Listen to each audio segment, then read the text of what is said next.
It's time once again to slip into your camo, grab your bow, and join us out in the field for another episode of the Up North Journal, presented by PSE Archery.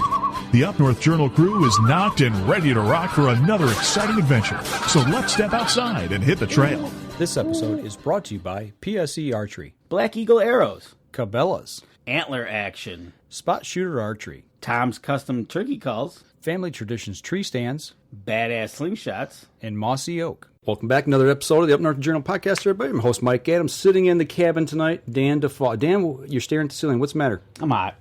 You're what? I'm hot. You're hot. It has been hot out. I'm kind of tired of this weather. You ready for winter? No, I'm ready for fall. You're ready for hunting season? I am ready for hunting season. Oh. You know, I was thinking about that last few days here, and yeah, it's been hot. It has been. But speaking of hunting season, thinking of that, you like spending time alone outside in the woods? It's always good to get outside, spend some time alone, kind of regroup the old mind game and recharge the battery, so to speak? Absolutely. I don't mind spending time alone. Okay. Well, you know what I've been thinking about lately? I've been watching a series on TV. How long do you think you could spend in the woods by yourself and survive with minimal equipment? I was going to say, am I at my cabin? No. Oh. You're in the woods. Well, in that case, let's put you in the UP. Let's put you up on the shores of Lake Superior. Great, thanks. Let's go to Isle Royale. I don't know. I don't know if I could take some stuff in, and I could go for a few days. I don't know if I could go for weeks and months and make a life of it. You don't think so? I don't think so. I don't think most people could. I don't think so. But you know, I don't know if we've talked about this on the show or not, but I've been watching the series Alone on History Channel. I've watched this for 2 seasons now, and I've really got into this. It's a really cool concept. So you're going to do it? No. Oh. No. I don't think they'd let me out there. Smart. Smart thing. But what it is they take 10 people, okay, and they put them on Vancouver Island up in the Pacific West. Same island every time? Or yes. The first season was the same place as the second season. Oh, okay.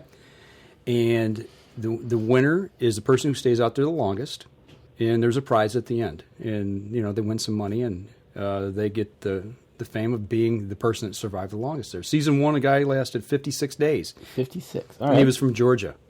But did you hear who won this year? No, I did not. David McIntyre, a man from Kentwood, Michigan. Oh, a Michigan. A Michigander won. And we've got David on the line tonight, and we're going to talk to David. David, are you with us? Yes, I am.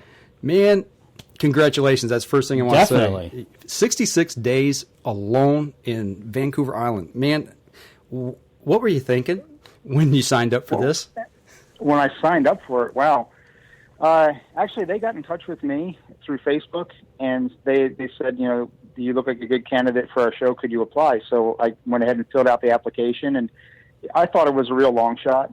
You know, I mean, I'm confident in my wilderness skills enough to put them up anywhere against anybody else in the world, you know, but they asked me to apply for it, and I thought, yeah, why not? You know, it's a good time in my life to do something like this, and so I filled out the application and pretty much just moved right straight through the casting process, and it got real when they told me I had a slot on the show. You know, it was, so they seeked you out.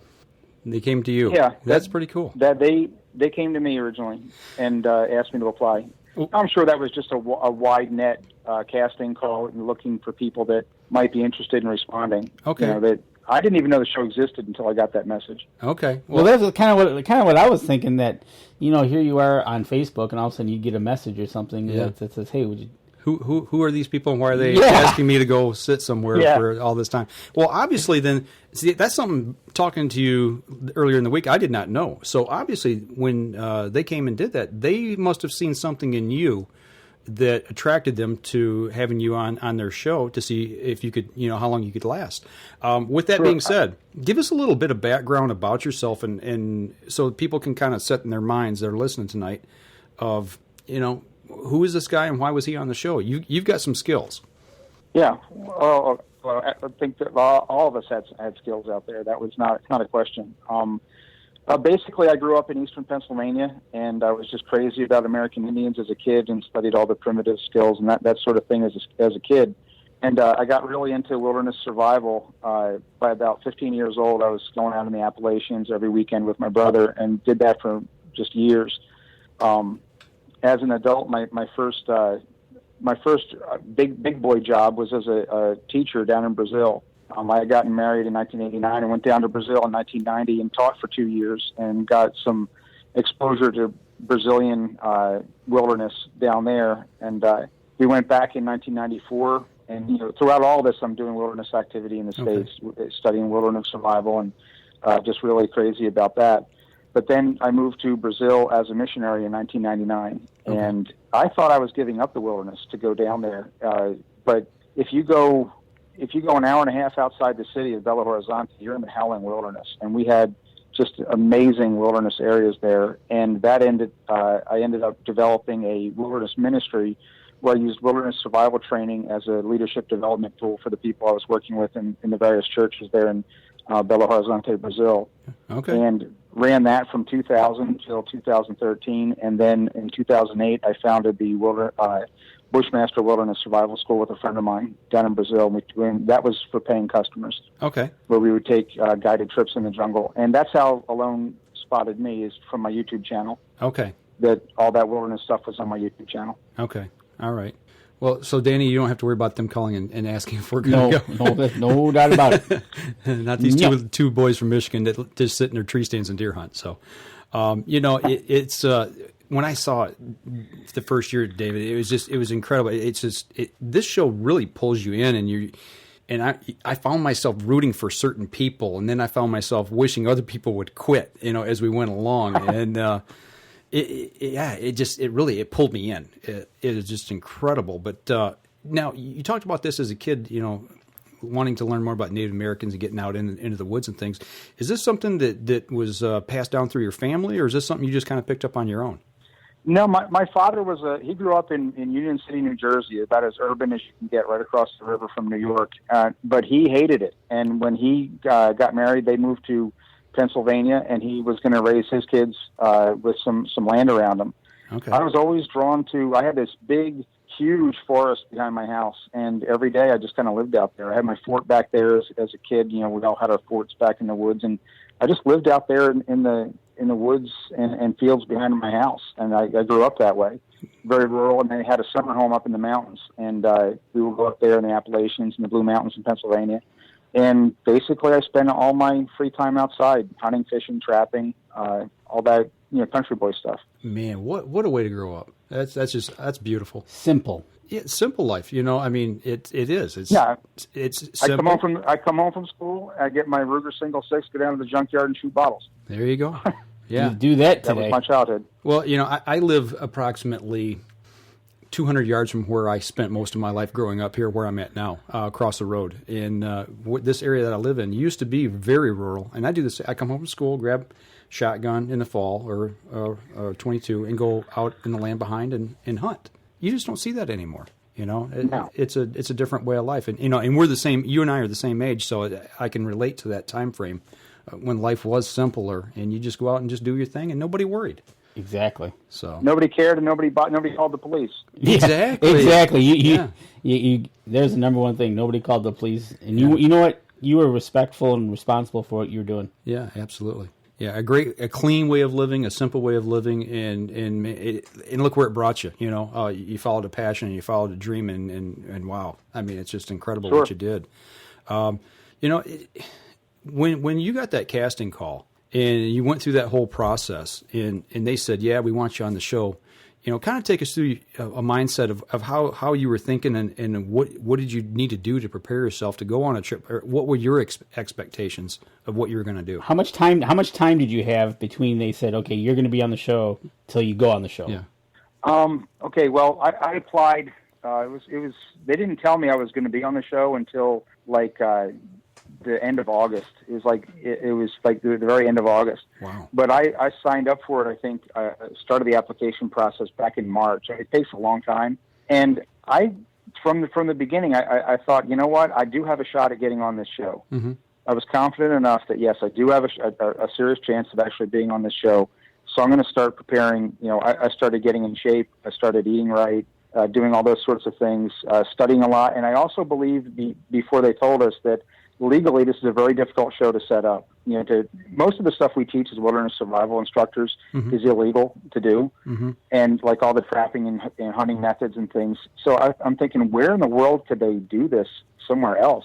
I thought there was a good chance they might go back to Vancouver Island. They didn't tell us that it was Vancouver Island until we got to boot camp. Wow. Okay. So we did not know, and that was in mid-August. So we did not know where we were going officially until we got to boot camp. And by then, though, I thought there was a good chance that we were going there. So I had been reading about the island and studying it and things.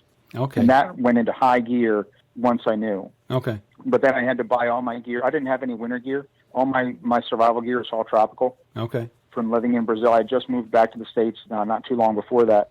So I had a lot of gear to buy. I borrowed a lot of stuff from friends, and I really started getting serious about getting in shape. I was trying to gain as much muscle mass and body fat as I could. Right. That makes sense where you were headed, definitely. Yeah. Now, you could only take X amount of things with you. Am I right? They limit 10 items. How many? 10 items. 10 items. Selected from a list of about 40 that they had. Okay. So they had a predetermined list, and you could select 10 items off that list to take with you. Right. And we had to furnish the gear, and they got to approve of the gear or not, or reject it. Okay. All right.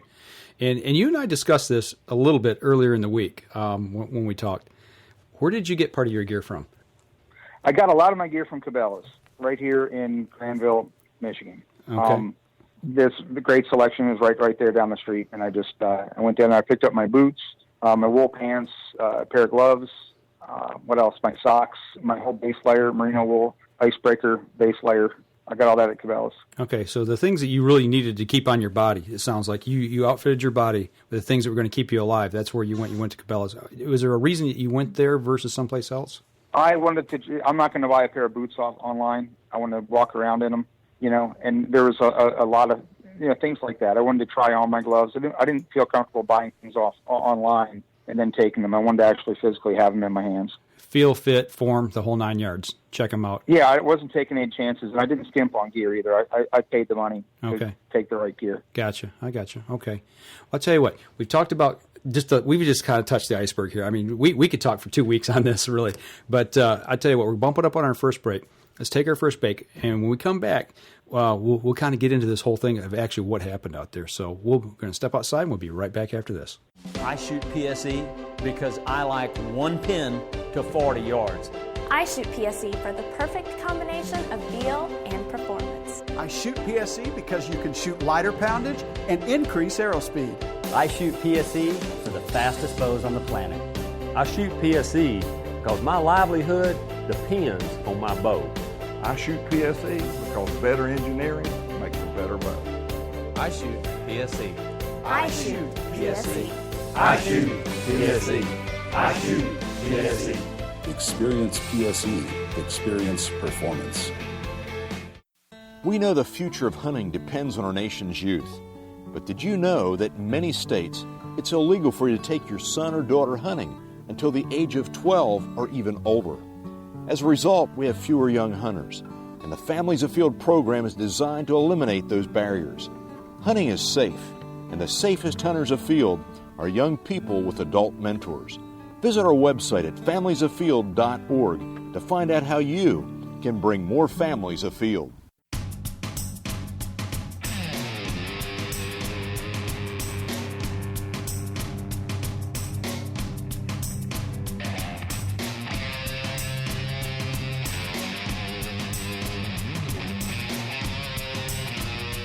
Welcome back. Second segment of the show. We still got David McIntyre online with us, and we're talking about being out alone in the woods and survival. Imagine that. You know, like David said, he's all tropical. Now all of a sudden, hey, you're going to go to Vancouver Island. You're going to the Northwest. Yeah. In September. David. I've got about 1 million notes wrote down here because once we decided we could actually make a show with you here and talk to you about this. I started making notes and going back and watching things. And I remember day one, they dropped you off, and you said, "You're just going to leave me here?" I felt I was just joking with him. I know it was so funny, but it was in stark contrast as to the reality of what was lying ahead. I mean, okay, so they take all these 10 people out, and they drop you off, and you've only got your experience really to play off of, except for what you've seen and talked to other people. But when they put you on the boat and they pulled up there and they dropped you off and they pulled away, what was your mindset at that point? Oh, I was so ready to I was tired of thinking about it. Mm-hmm. I just wanted to get my boots on the ground and see what I had to deal with. Okay. Because all wilderness survival is local. You don't survive on Vancouver Island. You survive in that one place that you're at on Vancouver Island. And you can't develop a real plan until you see it. And I've been studying and looking at it and examining and trying to cram as much information in my head as I could. And I got to the point where I thought, until I have specific information about my exact spot, none of this is really going to mean anything. Mm-hmm. And it's very dangerous to conjure up this false idea of what it's going to look like and then be totally shocked once you step onto the beach. I just wanted to get there. And I was relieved to see that, number one, I had a rocky shoreline, mm-hmm. which is a good food producer, if you can make it work.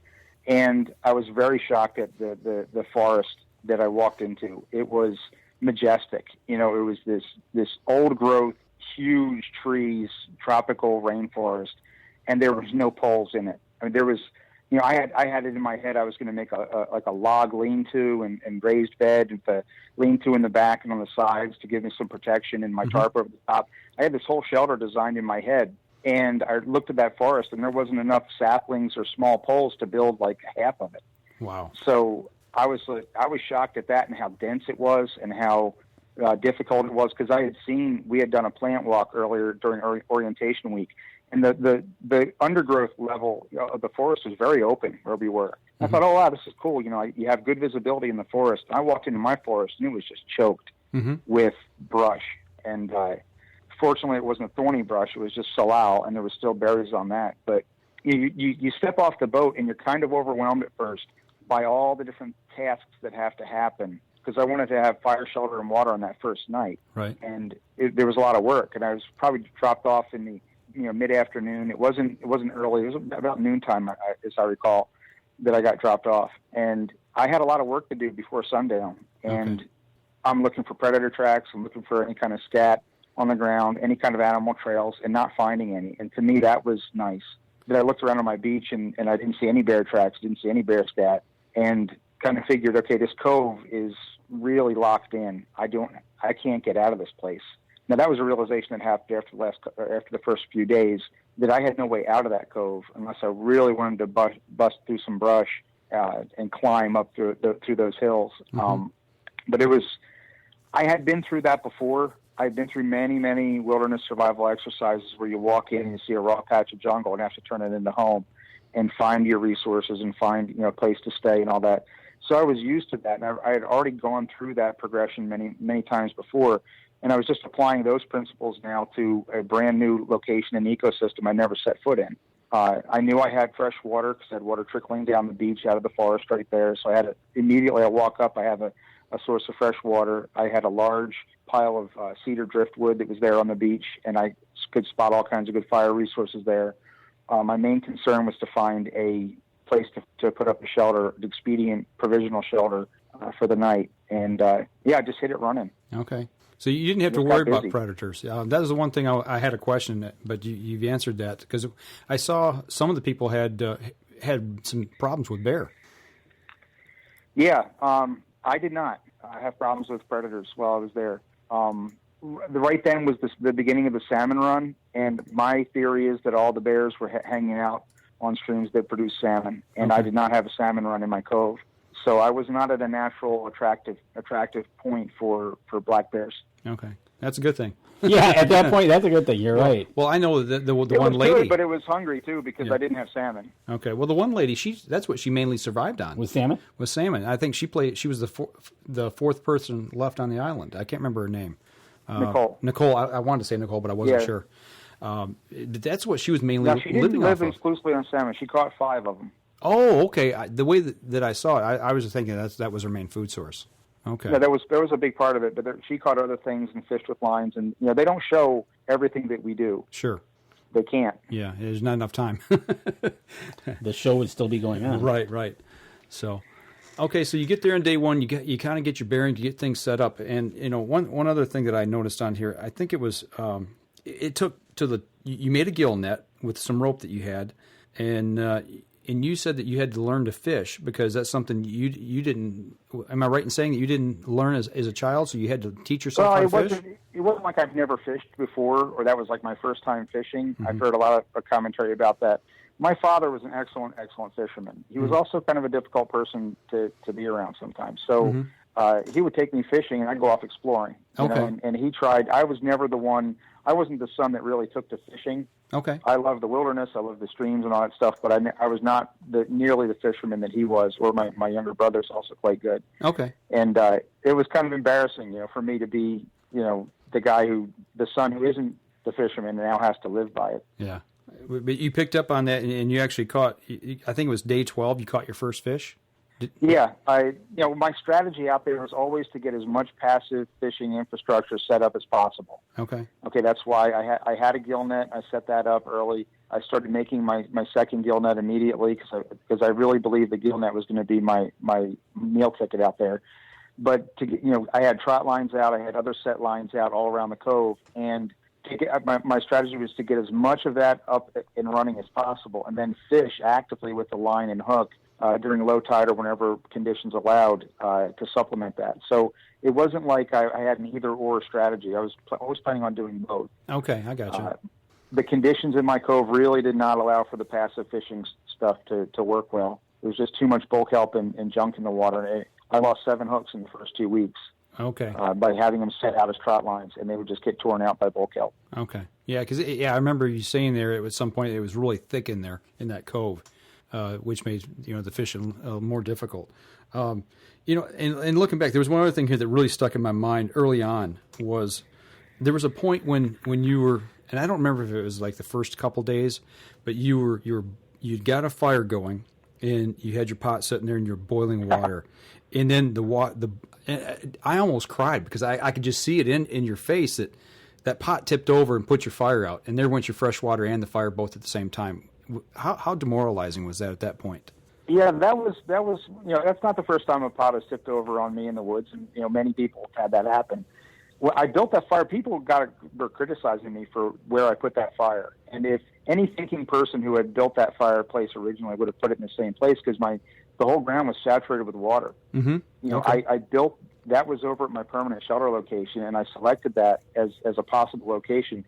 Then we got this huge rainstorm, and I had like 9 inches of standing water throughout my entire forest.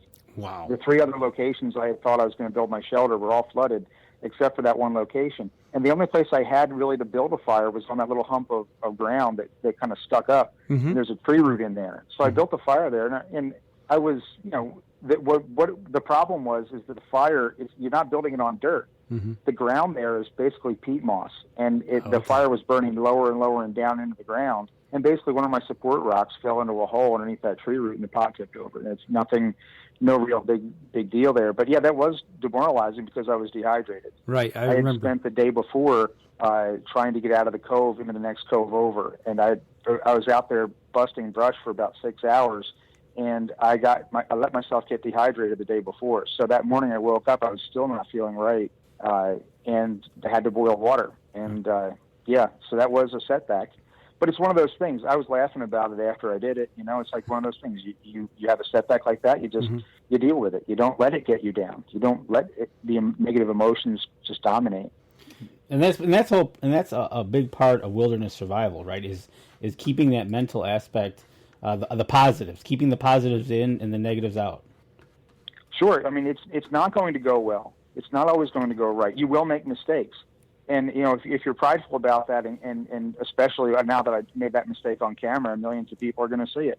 You can let that, are you going to kick yourself all day? Well, there's no one else there to kick you.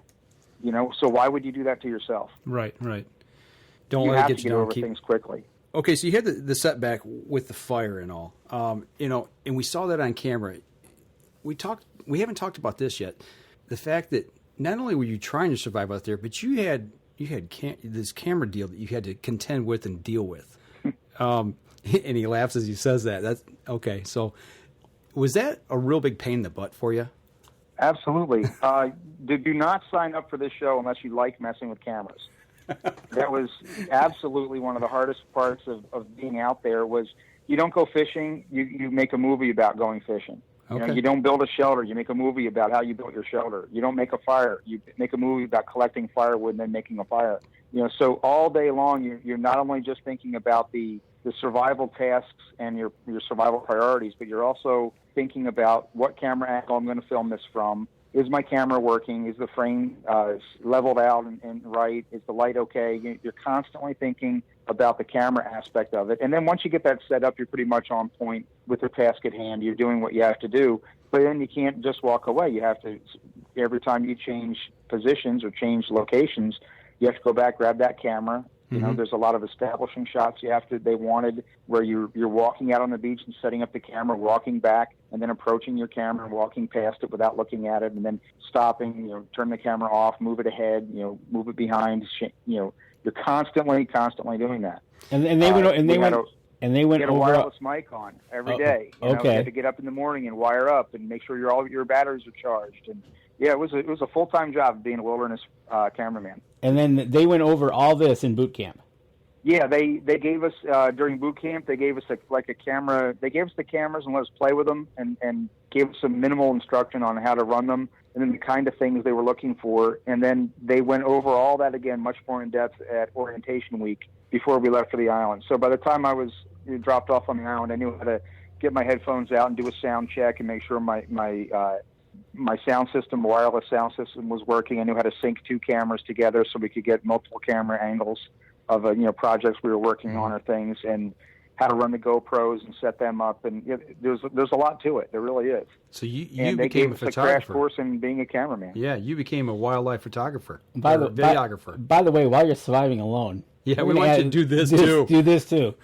Yeah, and that's got to weigh heavily on you. In fact, you got to stop and think about how to set all that stuff up and do it, and make sure you get it done. But then go, like you said, go do the task at hand. We deal with that a little bit with the hunting that we do.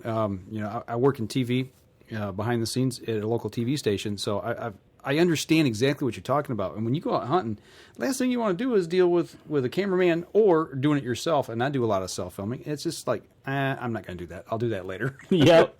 But you didn't have that opportunity. It's a huge added layer of burden put on you out there. I couldn't imagine. And might I say, you did a phenomenal job. I mean, everybody did. Everybody that I watched on that show, the videography was just incredible. They did a real nice job at getting you guys up to speed on all that. It was a pleasure to watch. I did take it seriously. And, there's a lot of I shot probably 4.5, 5 hours of video a day. Wow. And out of that, they're going to use minutes. Right. And that's just the way it is. I think I heard a number. I think we shot about 2,500 hours of footage for the 13 episodes, all 10 of us. That's incredible. That's a lot of footage for 13, 45 minutes of content in those episodes. Right. And obviously, the people who lasted the longest shot most of it. As you go longer, you're shooting more and more and more. And that was one thing. And I don't want to bash anybody or anything. I don't want to say anything bad about it. But it surprised me that one guy tapped out first night. Really? Yeah, because of bears. He had bears coming on him, and it really freaked him out really bad, and he tapped out. And that's the one thing I kept thinking in my mind. What would I do? I mean, because I've been around bears here in Michigan. Where we hunt, we've got bears. But I've never had anything like, I remember the one lady that lasted well into the first week. She had bears that come in right up to her lean-to, and we're sniffing around. Yes. I don't know how I would react. She had a mother and cubs come in. Yeah. I don't know how I would react to that. That might I never actually had bears come in on me like that. I had my only close encounter with a predator out there was a cougar that was ripping apart a deer off in the woods one night, and that was in my first week, and I was sleeping, and all of a sudden I hear this, what I believe to be I didn't confirm. I couldn't, I believe it was a mountain lion killing a deer probably 7,500 yards away from me. And that's close. Hearing that was that gave me pause. Yeah. And I kind of sat up in bed and thinking, well, on the positive side, whatever it is, it's not hungry anymore. And it's not me. It just ate. Yeah, it ate, and it's not. I'm not food. So, but I wasn't going to let those things make me tap out. Right. I figured I've dealt with bears before, and I've also dealt with big cats, and it's just I've been in ground with mountain lions, jaguars, and black bears and wolves, and you just deal with it as it comes. And that's one of the good things you've said so far is so far the way you're hitting all this stuff is you're taking it as it comes because you're trying not to give your mindset a preconceived notion of how things are going to play out. But a question why would I borrow pain from somewhere else and bring it into one now, which is really okay. Right. Yep. And okay, you wake up in the middle of the night. It's got to be dark. I mean, pitch black. Dark. Pitch black. Dark. Yeah. And then, did you have any moonlight, any kind of light, or was it black? No. Okay. It was dark. It was really dark in my forest because it's usually overcast there. Okay. Couldn't see your hand in front of your face. And you hear a cougar ripping apart a deer. Okay, that's cool. Wow. You got some tough metal, man. That's all I can say. I tell you what, let's take our second break. We come back. We're going to dive into this a little deeper here. And like I said, I got a list of questions here we can cover. It's just, I could talk about this stuff all night. It's just incredible. But we're going to step outside. We're going to take our second break. We'll come back. We'll keep on rocking on Vancouver Island with David. We'll be right back after this. So what do you do when you've completely redefined the way bows are engineered? When you've reached the pinnacle and the band starts playing your victory song, you start a revolution out of thin air. Introducing the all-new PSE Carbon Air, engineered with true carbon technology to be the lightest high-performance bow in the world. Experience PSE. Experience performance. We know the future of hunting depends on our nation's youth. But did you know that in many states, it's illegal for you to take your son or daughter hunting until the age of 12 or even older? As a result, we have fewer young hunters, and the Families Afield program is designed to eliminate those barriers. Hunting is safe, and the safest hunters afield are young people with adult mentors. Visit our website at familiesafield.org to find out how you can bring more families afield.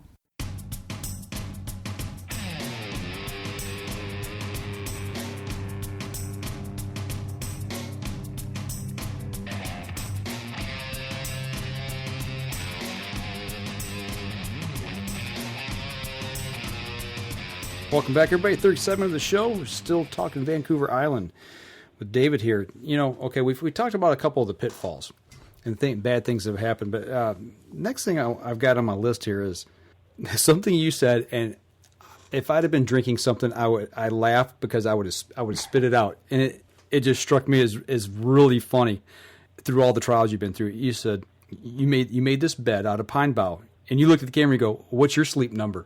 And I remember that.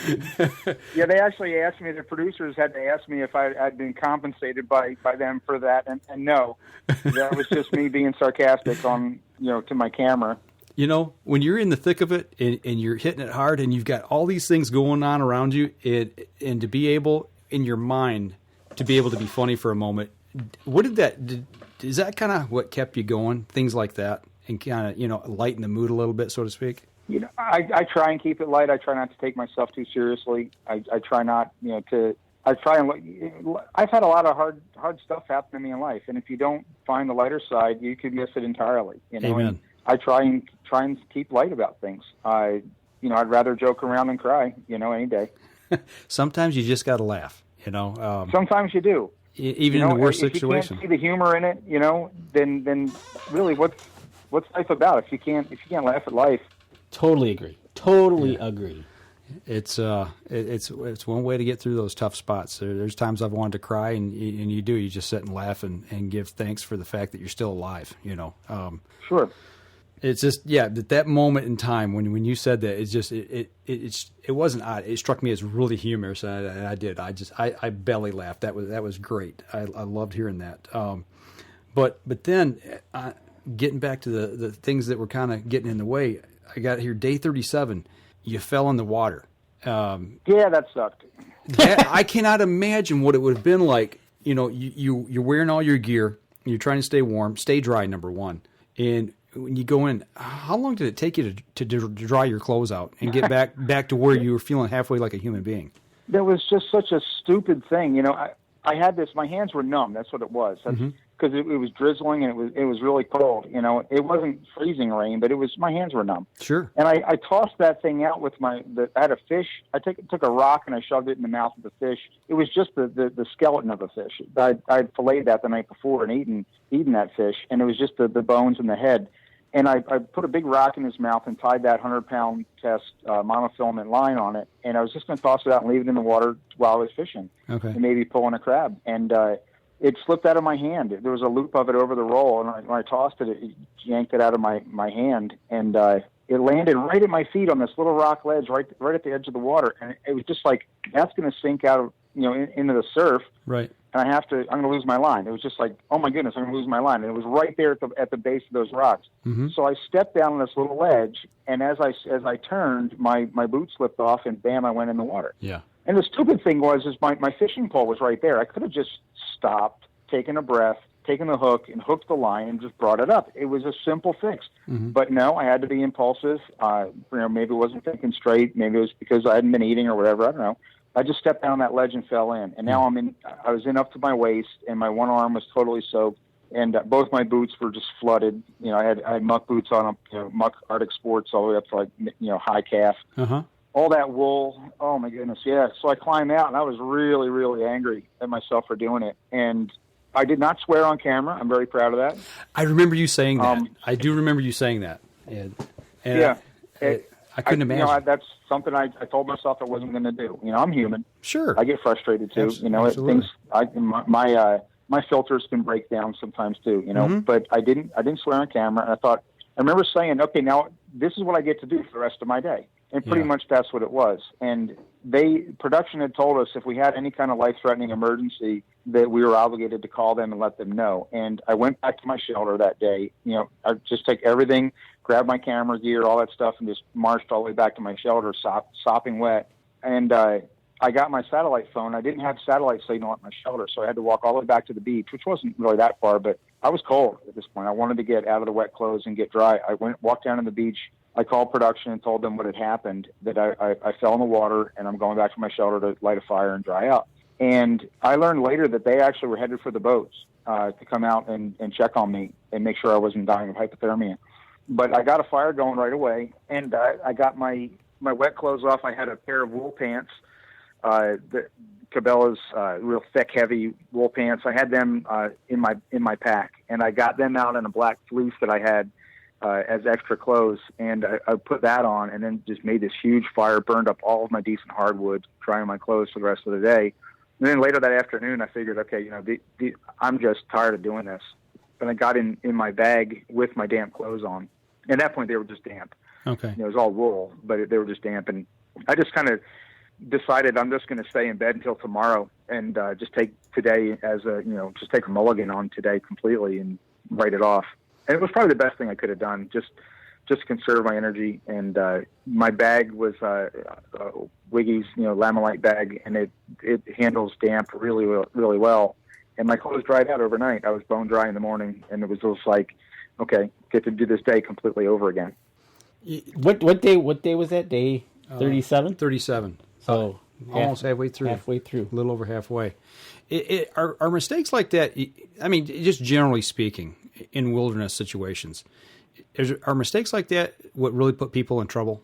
Well, every wilderness survival episode where someone gets themselves in real trouble, it's usually not one mistake. It's usually a cascading series of errors that happen, and things go from bad to worse. It's not every once in a while there's one big catastrophic thing like a plane crashing or a boat flipping, but what you do next after that boat flips over and you wind up on the beach and you check your pockets and you see what you have, and then you can start making good choices or you can start making bad choices. And people that make good choices and use their head and fall back to their training and their knowledge and their skill set because they've done this in training and practice before, they tend to be okay. The people that start making bad errors, I had a friend of mine that got lost hunting in Pennsylvania, and he totally panicked, and he ran for about 4 miles through the forest, just running, full head, full out running through the forest. Okay, now he was going downstream following a creek, and if he had turned away from that creek and just walked 100 yards uphill, he would have hit a road. Wow.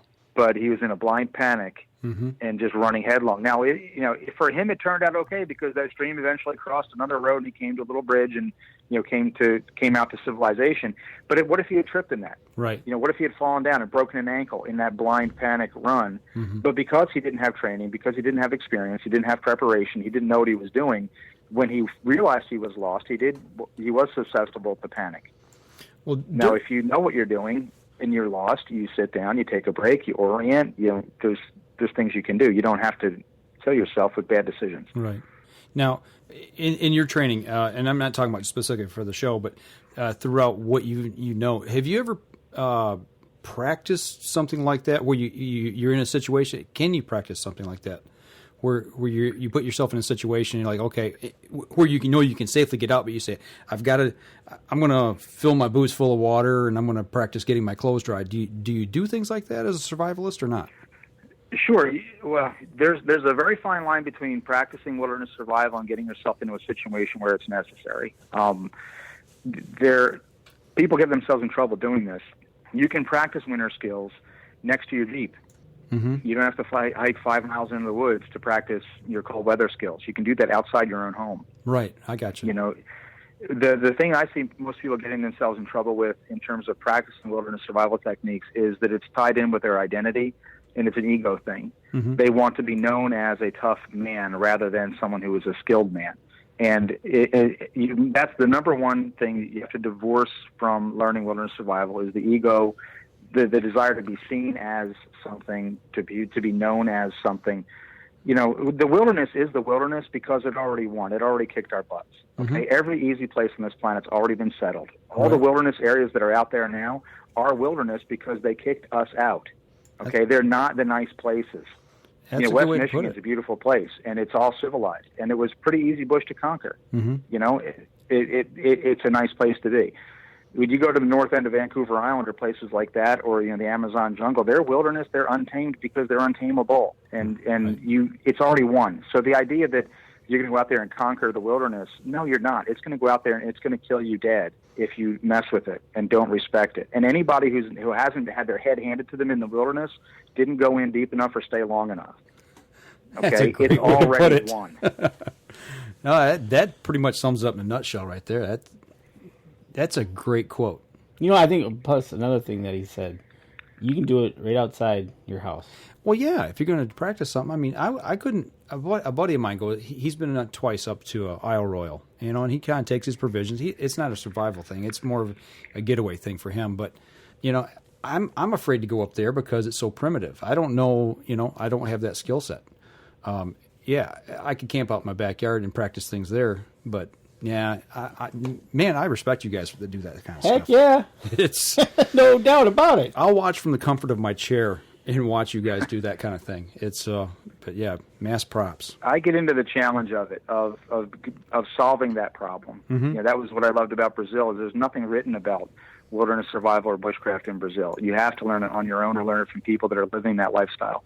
Mm-hmm. So that's what I love about this. For me, that was the challenge of Vancouver Island, to take my skill set, which has been developed in the Appalachian Mountains and central Brazil and other places, and take it to a completely new place, right, and see how I did. Okay. Well, I'll tell you what. I want to save what time we've got left because I want to dig into a little bit deeper things here, especially towards the end of the show. Okay. When it's probably, you and I talked about this during the week, it's more of a mental game and how you overcome those types of things. So let's step outside, take our last break, and then let's save the rest of the time we got, and we'll cover that. We'll be right back after this. The 2015 Dream Season Decree is a deadly combination of speed and precision. It's built for the moments when time stands still. When the only thing that will break the silence is an arrow slicing a clean path to the kill zone. The bow of your dreams is a nightmare for big game.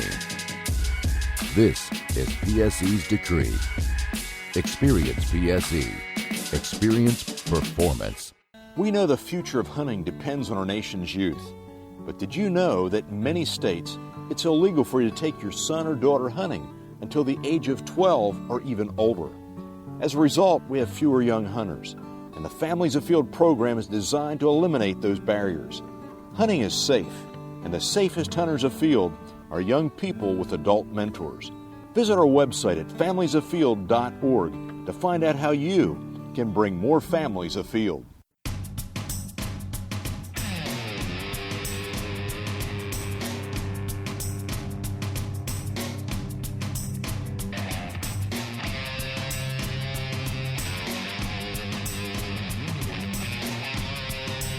Welcome back. Last segment of the show here. We're sitting here talking with David about his experience on Vancouver Okay, so Island. I figured out that I could be alone for about, that much time.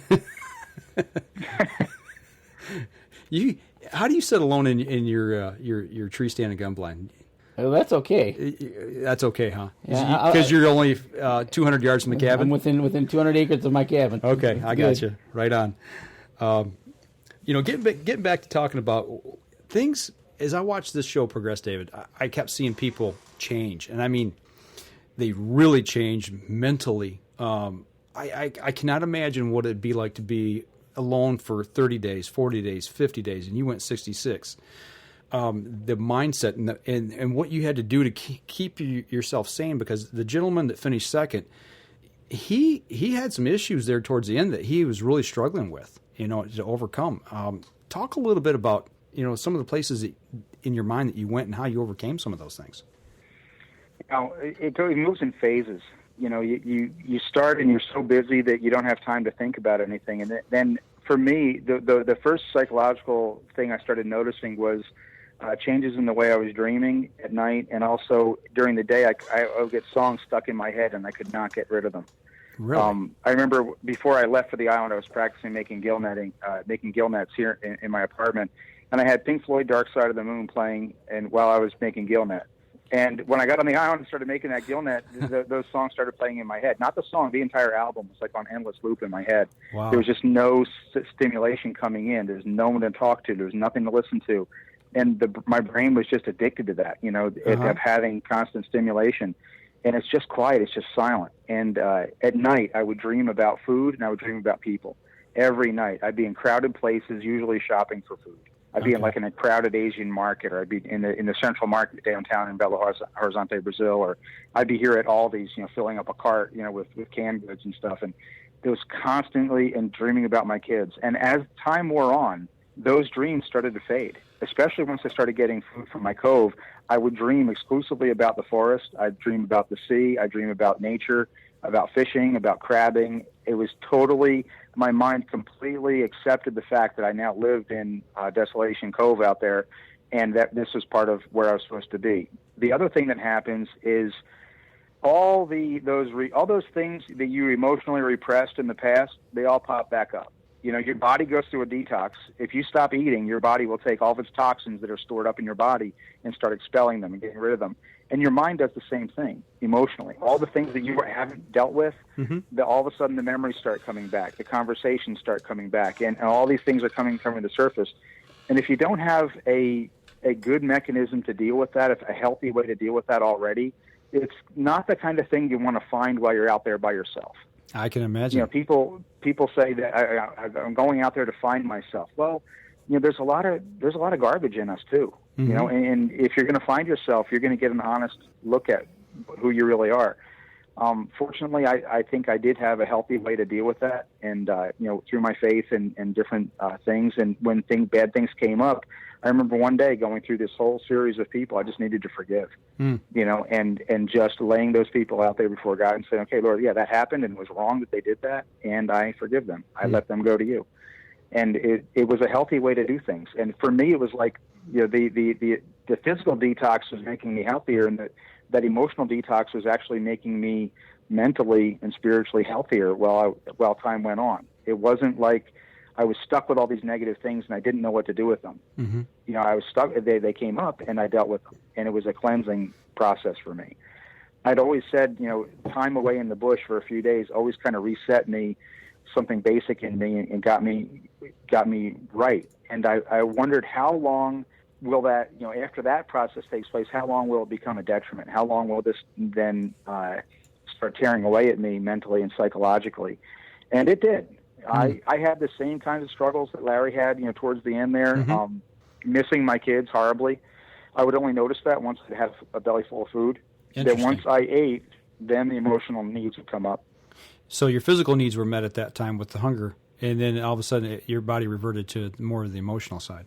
Right. It's that, Maslow's hierarchy of needs. The lowest unmet need will motivate. And if you don't have air, like I said in the show, if you don't have air, you're not going to realize you're dying of dehydration. If you're dying of dehydration, you're not going to realize you're also starving to death. Right. But if all of your physical needs are met, for air, water, food, safety, warmth, all those things are met, then all of a sudden the higher needs, the emotional needs, the spiritual needs, they come into play. And for me, that was like my kids.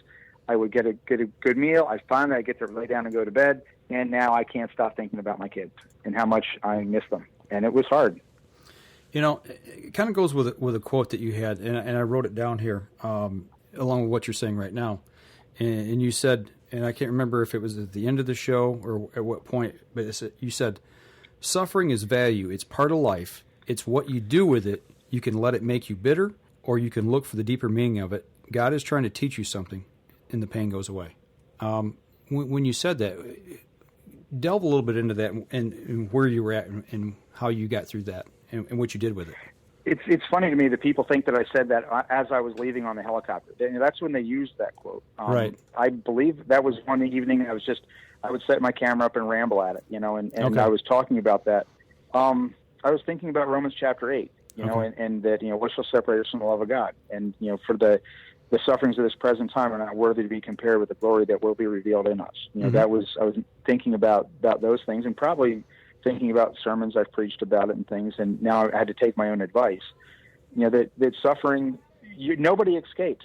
Nobody escapes suffering. Everybody's going to go through things. And and just because you have a relationship with God doesn't mean that you're not going to suffer. Right. Look at the people who have the very best relationships with God in the Bible. Yeah. Look at Jesus. Mm-hmm. He suffered, and he was God. So if God wouldn't spare his own son why would he spare us? Right. And there is power. I think, we have to be broken sometimes in order to access the strength that God provides. That if God was to pour out his strength on us and we weren't broken, that we would just attribute all that to ourselves. We wouldn't see the difference. We wouldn't know where it came from. And I know that his strength is made perfect in weakness. And therefore, I've been broken before. I've been through some hard things in life. And I had come to that conclusion. I've been to that place before. And I knew that I was going to get to that place again on the island, but I knew what to expect. And I knew that there was strength and grace available in my relationship with God, and that he would do that for me again. And he did. He was faithful to me. And that's, on day 66, there was no strong man left out there in the bush. I didn't win this because I was strong. I won it because I was weak. I knew I was weak, but I knew where to find strength. Right. What do you think? What do you take away from that, from the pain? I mean, when you got to that point, I mean, if it's not too personal, and if it is, just say so. But what did you take away from that at that point? For me, the lesson personally in my relationship with God. Okay, and I cannot describe this in any other terms. Okay, because that is who I am. Sure. I am a believer, and this is how I live, and this is how I've lived for many, many years. For me, the lesson out there was that God is faithful to me, even when I am not. Even when I drop the ball, he is still faithful to me, and that I have to give. It's not a passive thing. It's active dependence, where I am active. I'm doing 100% of what I have to do as a man, and trusting God to do 100% of what only he can do as God. And for me out there, that was a daily dependence on the strength to do what I needed to do, and just doing all I needed to do to give him the opportunity to provide for me. God doesn't want me to starve to death, but I have to go fishing. Mm-hmm. Okay, and if I'm not a baby bird, I'm a man. Right. He's equipped me with a mind and reason and skills and hands and tools, and I'm expected to go out and use those things. But I have to give the results of the overall picture for this thing to him, and trust that he will do that for me. And to me, that just absolutely rooted that lesson in that he is dependable and that he gives strength, but he gives strength moment by moment and day by day. He doesn't just give you a blank check and say, okay, here's all that you're going to need right at the beginning. Right. As I depended on him, he was always faithful to me to give me that next thing. So, how long could I have stayed out there? Today, now. I'm not leaving right now. Right now, I'm fine. I'm not going to tap out now because I have everything I need right now. And I'm not going to worry about the future. I'm not going to borrow pain out of my future and bring it into a now, which is perfectly adequate to stay right where I am and do what I have to do. I'm not going to run off into my past and borrow the experiences from the past and bring all that pain into a now, which is really pretty good. And that was the mindset for me. It was just to take this thing one day at a time, one moment at a time, focus on the task at hand, and not worry about the future, not worry about the past. Yeah. Just live right now, and now was pretty good. Along that line of thinking, and I think it was day 60. You hurt your knee really bad. You were fishing, you'd lost a fish. You're fishing for dinner. You lost a fish. Then you busted your knee real bad. And actually, I thought you were going to tap out at that point. But you said you were thanking God for the fish that you were catching at the time. But there was a point when you said, if God takes his hand from me, I'm done. It's over with. Was that the lowest point of that whole journey when that happened? Banging my knees was not the lowest point. No, hard to say what the lowest point. My recollection of my experience out there was one of slow and steady progress. Okay. It wasn't. I never once hovered over the button thinking I was going to tap out. I never once wondered why I was there or why I was staying. I had rehearsed my reasons for being there, and there was many reasons for me to be there. And I would go over them at night sometimes and think, all these things are still valid. And probably by about day 45, all the personal fulfillment things had been done. I had done a good job at the wilderness survival tasks, and I could have left then and held my head high as an instructor. But then there was this aspect of, my kids are depending on me to give it my all, and I don't have to leave right now. And aside from that, I felt God had me in a test of depending on him. And who was I to say that his daily provision for me wasn't enough? And just call it off and say, I'm going to go home and eat Twinkies now because I'd just rather not do this test that you have me in. Right. I figured, okay, he's going to call it off someday. I'll probably go out of here on a backboard. I probably will break a knee or something like that. But when I fell on my knees like that and hurt them, I pulled the fish out of the water, and he's coming up on the hook, and all of a sudden he drops off the hook, hits the rocks, and bounced, and I'm like, oh, my goodness. I was so hungry, I just dove at it. It was just instinctive, and he slipped out of my hand. And then I was as angry about losing the fish as I was banging my knees. I kind of got that from that whole thing. Is just, it was a moment, like I said, I just like, man, this guy, he's beat himself up. He just lost his dinner. To me, if that, for me, that'd been a real low point. Have you ever like banged your shin really hard? Oh yeah, Man, that hurts. Oh, that hurts. That hurts. That's going to go away, and then it just doesn't. It just stays. You know what I mean? It just stays hurting at that level. That's how it was for me with those knees. And I remember sitting there thinking, man, this hurts. It's going to fade. This pain is going to go away. And it wasn't. It was just staying there. And I thought, oh my goodness, now I got to walk all the way back. And they swelled up, and I was hobbling for like 3 days after that, and I couldn't kneel to light my fire. And it was just like, man, it was just one of those impulsive things. I was so focused on getting that fish, But it wasn't really like an emotional low point. It was just like, okay, I'm not going to kick myself for the stupid mistake. I'm just, I got to hobble around on these knees, but I'm not going to kick myself about this. Right. And it was not a reason for me to tap or go home. If I'd broken a knee, but they were just deeply bruised. Gotcha. Well, I can kind of relate to that. I've got bad knees, and I blew my knee in February really bad. And I was very sympathetic to that when you did that. It's just like, I know how banging knees hurts, and it, it was one of them points where I'm like, come on, man, don't give up. I was pulling for you through the whole show. I was like, come on, man, that's my Michigan guy. You got to keep going. And, and then when kind of stepping, we're getting close to the end of the show here, but I want to step forward to that moment. And I just showed Danny that clip of the clip when they came out and they were going to do the health check on you. And there's a moment you turned to your right, and then your daughter's there. And what was that like? I mean, it brings a tear to my eye when I watch it. Oh my goodness, yeah. I was that day they came out. I'm thinking, they're probably I knew it was 66 days. I thought I didn't know what day it was. First of all, they told me it was day 66. I didn't really know. Oh, okay. It was 60 something, and I've been there a long time. And they said, yeah, we want to do an interview with you back by your shelter. Obviously, this thing's going on a long time. We want to get some more specific answers from you. Right. So I thought, okay, this is normal. They've done that before, And I go back there to the shelter, and Zach Green is talking to me, and Sean Cabela, the cameraman, is standing behind Zach, and he's got me in like a full face shot. And I'm talking about it, and Chris, the other cameraman, had been in shop swapping out my camera batteries. He came out. He was standing off to the side. I didn't realize he had a camera too, and I was so focused on Zach. And all of a sudden, I hear this thing behind me, and I turn around, and my daughter's standing there. And oh my goodness, the emotion of that moment was just relief, gratitude, amazement, shock. Because I was headed into a really bad tide cycle. The low tide was going to be really early in the morning, and I have to either get up super early in the morning or miss that low tide, and that was my main food producing time. And I was, I had some little anxiety about that. I still had about 2.5 pounds of pemmican left, so I didn't have to forage until like day 80. So I knew I was going to be there for a long time, but it was going to be a hard time. It was getting cold. I was getting broken down. And all of that weight just lifted off me when I saw Aaron standing there.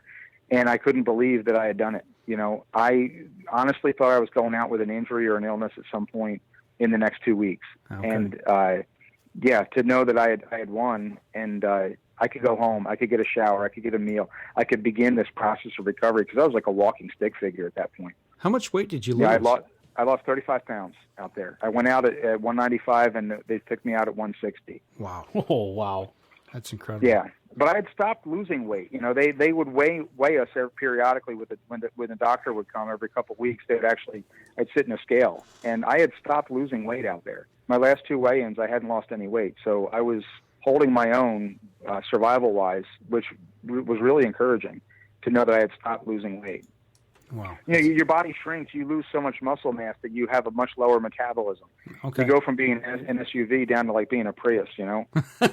And that's a good way to put it. You just don't need as much gas. Right.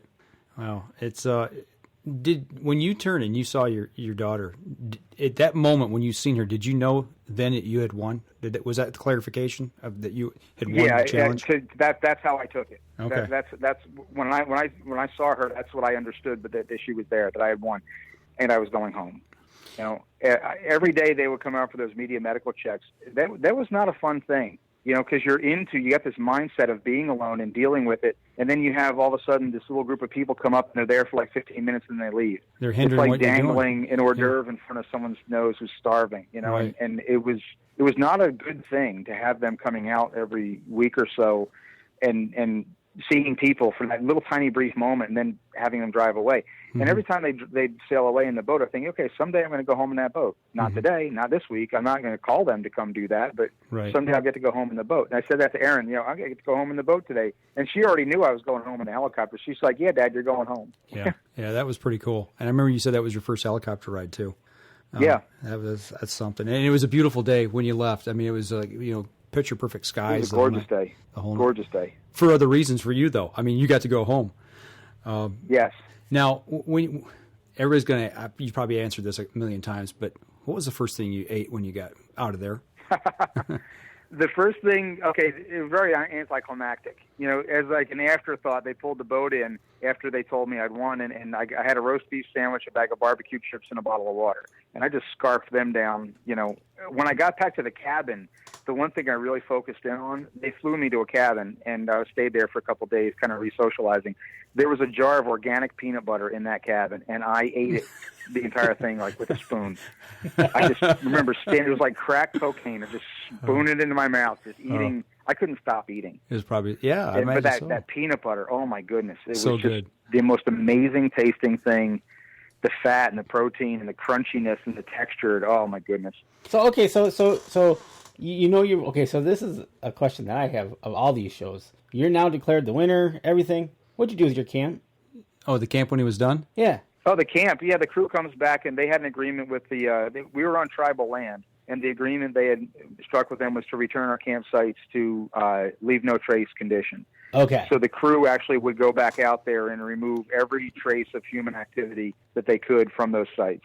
Okay. Gotcha. Leave it pristine. Now, you said you stayed there at the camp or the cabin for a couple of days to kind of reacclimate. How hard, or was it hard, to reacclimate yourself to socially, and emotionally, and your mindset to people being around? It was weird. It really was. I'm glad that my daughter Erin was there, because she and I get along great, and I wanted to hang out with her. Mm-hmm.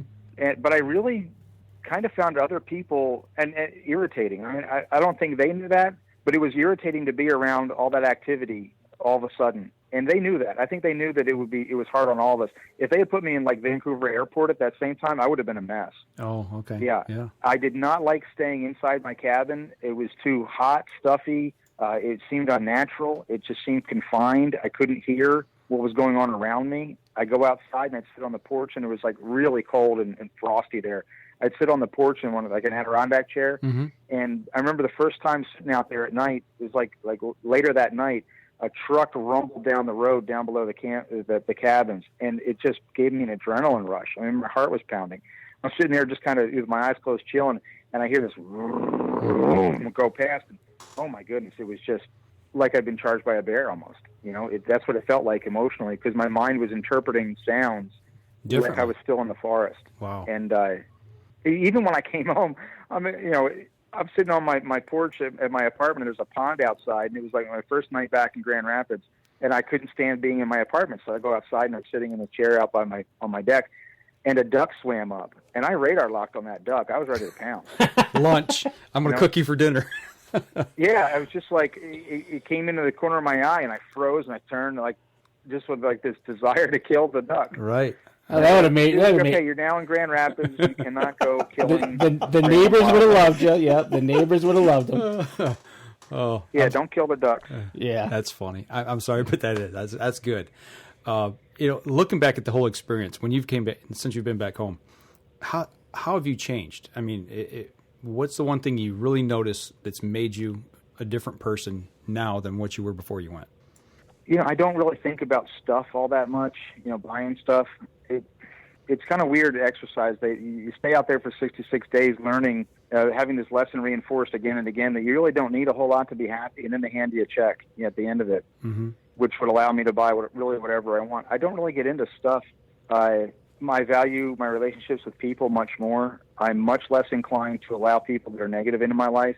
That was that process. All those people that I had to forgive, there was a common theme that ran along with a lot of those folks. And I don't really allow people to come in. I'm much more choosy now about who I let into my life. That I don't have time.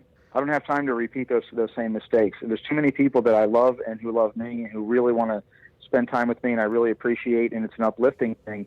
I'm going to focus in on those, the quality of those relationships rather than quantity. People mean a lot more to me now. Whereas before, from some of the experiences I've been through in life, I could kind of take them or leave them, people are valuable. They really are, and they're worth the investment of time and energy to develop those relationships and to not let things slip through the cracks. That's powerful, man. It is. That is so insightful and powerful, especially in today's world, in the mindset of what media tells us and what society tells us that we're supposed to be. It goes contradictory. Another thing. I don't care how people see me anymore. I really don't. Right on.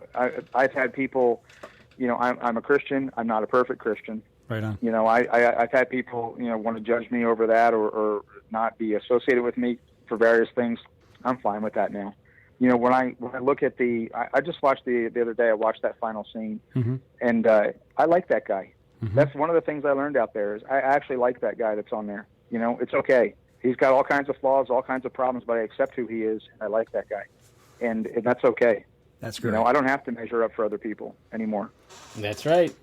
Yeah, contrary to what society tells us, I could see being simpler, easygoing, not so much stuff, not so much clutter, cherishing those relationships. I completely see what you're talking about. I can see getting that out of that.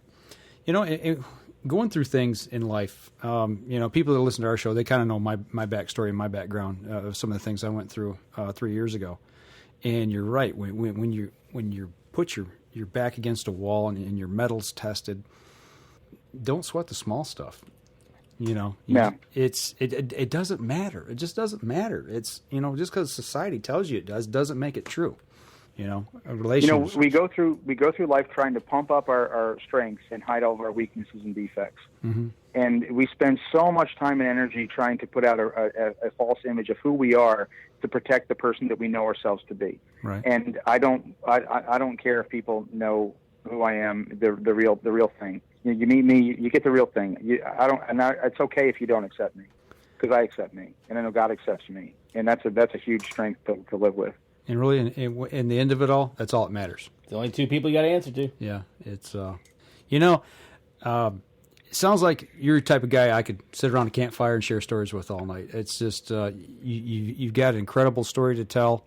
We've just scraped the tip of the iceberg, so to speak. I mean, there's so many things that I can go back and watch this thing and just pull other little items out of this. But I just want to say congratulations, man. It's absolutely what a ride. What a ride.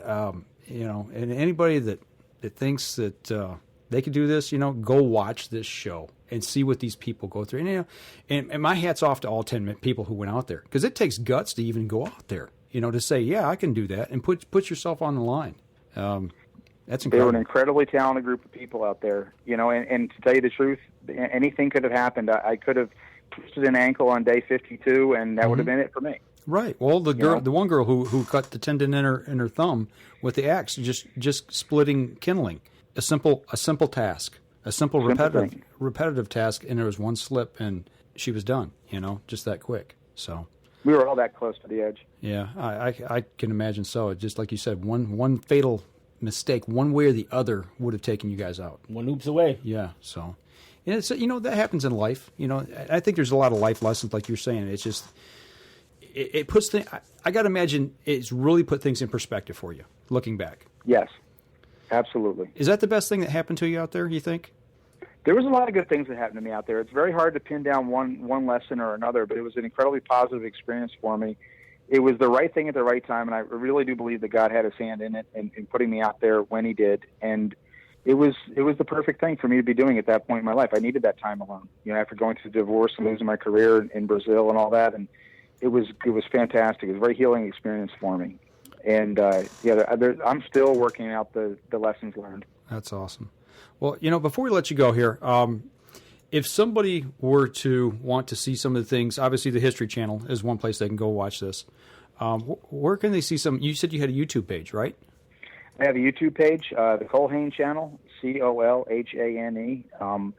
I also have a fiction series I'm currently working on. I have 3 books published in that series. They're on Amazon Kindle, and just search for Dave McIntyre, The Fall, and it's post-apocalyptic. It's not wilderness survival, but a lot of the mindset and the mental aspects of it are all in there as well. Okay. And my Facebook page. Friend me on Facebook. I accept everyone's friend requests. And if I see stuff coming up that I don't like, I just shout people out without mercy. Amen to that, brother. You got to weed them out. That's right. Well, I tell you what, like I said, congratulations, but I really appreciate you taking a moment of your time and just sitting down and explaining some of the things you went through. At some point, I'd really like to shake your hand and meet you at some point, and maybe we can sit down and do another episode at some point here in the future. That would be great. So, Danny, you got anything you want to throw in? No, I'm just in awe. It is an incredible journey. It is, and it's at a point, it's a speechless thing that he was able to go out and do this. Yeah. But I think the most important thing for everybody that's listening to the show is to know what his takeaways were. Absolutely. Yep. Yeah. You can find good in anything. Absolutely. You just got to look. Yep. Got to turn those leaves over just a little bit every now and then. David, thank you once again. I appreciate you taking some time and sitting down with us. Well, thanks for the invitation. I appreciate it. So, what did you think about being alone? Yeah. Was that incredible or what? Dude, that was awesome. You got to get caught up on the series. I'm telling you, man. I tried. We won't talk about that. But you know what? Is that not cool to go through to he kind of knew he was going to be going somewhere. He prepares and then realizes when they tell him where he's going, uh-oh, I've never done that. Yeah. And then he's got to run to his local Cabela's and get everything he needs. And then where else can you go but a Cabela's, right? Right on, man. If I knew I had to go somewhere like that, that's exactly where I'd go. And like he said, a good tip is it was a place he went that he could try it on, feel it, wear it, walk on them, and say, oh, instead of ordering them online, which you can do. That's fine. It just takes longer. Sure. And he didn't skimp, he said, either. Right. But yeah, awesome story. I mean, that was a life-changing story. Mind-altering, life-changing. Isn't it amazing how an experience in the outdoors can take your life and shape it and mold it, for the future, for things to come? I mean, the outdoor has that power to be able to mold us as humans. Okay, I think on his scale, that would be the grand scale. Mm-hmm. And what we do is on a smaller scale, but does kind of a little bit the same thing. It gives us time to go out there. Mm-hmm. We're planning on coming back to the cabin or the lodge. Right. But it gives us time to get out there, reflect, think. Yep. But think clearly because there's, it's just you and nature. Right. Yeah. But yeah, no doubt about it. I mean, that is just, and like he said, he had a lot of time to think. I would think at 66 days by yourself, you'd have a lot of time to reflect on things. He said it, he came to some conclusions about some things in his life that don't sweat it. Right. Yeah. Move on. And even talking, behind the scenes here after the show, some things that he was reflecting on. Just a really cool guy. I mean, you can tell that he's passionate about what he does. I think he's very down to earth. Yeah, he's a very, very down to earth person, very spiritual, and the simplistic things in life is what brings people joy. It's not about classic rock. And classic rock. Yeah, that's right. But no accumulation of wealth, no accumulation of goods. He focused on relationships with people and his spirituality and his relationship with his family. Yeah, it's just his daughter. You can definitely tell his daughter, his 17-year-old one, really plays to him. It's yes, definitely cool story, man. A very cool story. I mean, wow, really cool. So next time you're sitting in your tree stand or your box blind and you're out there and you're shivering just a little bit, waiting for Mr. Buck or Mr. Doe to walk by during deer season, think back to this moment when we talked to Dave and just remember what he went through. Actually, I'm going to flick my Bic. Going to flick your Bic? Yeah, and light the heater? Light the heater. But no, that's it. And what a great story, and I hope we can catch up with him. Hopefully he's passing around town a little bit. Yeah. I'd like to meet the guy, like you said. Sit down, maybe we'll catch a lunch or dinner or something with him and just talk with him. Yep. What a great guy. And he's from Michigan. What better place to be from, Michigan? Well, he's from Pennsylvania. Yeah, he's a transplant. But he's here now. So. He's here now. All right. Well, what do you got going on this what? week? It's August, dude. It is. That means it's show season. It's Bowfest time. Bowfest is coming up the 27th of August. Jim Beasley, that would be archery. 3 weeks from yesterday. 3 weeks. Or three weeks coming up. We're going to have Bowfest in Holly, Michigan. Yep.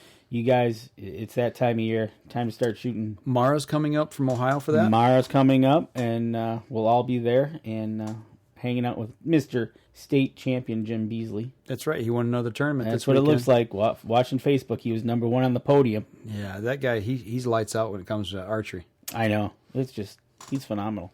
And you know what? You know what? We should just get him on the show and just his mentality. He's a cool guy to talk to. I know he is. He has a lot of knowledge in his head when it comes to archery. Very, very talented guy. We'll have to get him over here in the cabin, maybe sit him down. Maybe we can get him to sit down during Bowfest for 5 minutes. Yeah, right. While he's running around the store in the parking lot. When it becomes, a half hour before the doors open. Right. It's, hi, Jim, how you doing? And then after that, you don't see him till it's over. You see him running here, running there, zip, zip. But yeah, no, that's coming up end of the month. Going to be at Cabela's?